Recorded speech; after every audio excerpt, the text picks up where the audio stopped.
Meghalaya honeymoon murder case, तंत्र मंत्र, नरबली और प्लान की परतें खोल रहा है रघुवंशी परिवार।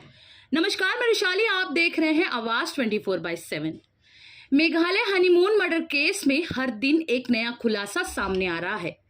राजा रघुवंशी की पत्नी सोनम पर अब परिवार ने नई सनसनीखेज आरोप लगाए हैं।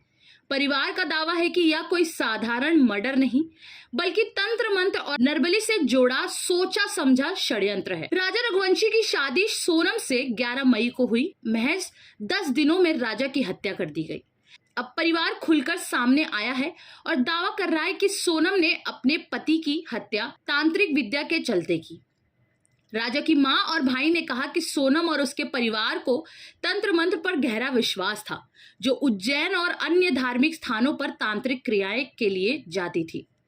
परिवार ने आरोप लगाया है कि सोनम ने जानबूझकर राजा को ट्रैकिंग ट्रिप पर भेजा, क्योंकि उसे पता था कि राजा को ट्रैकिंग का शौक है, ठीक उसी अंदाज में जैसे फिल्म में साजिश रची जाती थी। सोनम ने भी वैसी ही प्लानिंग की।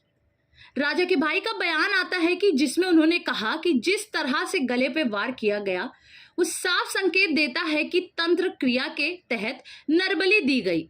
सोनम पहले से ही इस षड्यंत्र में शामिल थी। वहीं उनकी मां ने कहा कि राजा पूरी तरह सोनम के वश में आ गया था। शादी के बाद उसमें बदलाव दिखने लगे। हो सकता है कि तांत्रिक विद्या से उसे वश में किया गया हो। अब सवाल उठता है कि अगर यह हत्याकांड तंत्र मंत्र और लालच से जुड़ा था, तो क्या सोनम ने किसी दूसरी व्यक्ति से प्रेम के कारण यह सब किया, या फिर लालच में आकर पति की बलि दे दी? इस केस की जांच में अब सीबीआई जांच की मांग की जा रही है।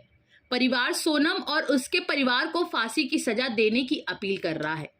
अब देखना होगा कि कानून इस ब्लैक मैजिक मर्डर मिस्ट्री में किसे दोषी ठहराता है। ऐसी खास खबरों के लिए देखते रहे आवाज 24/7। धन्यवाद।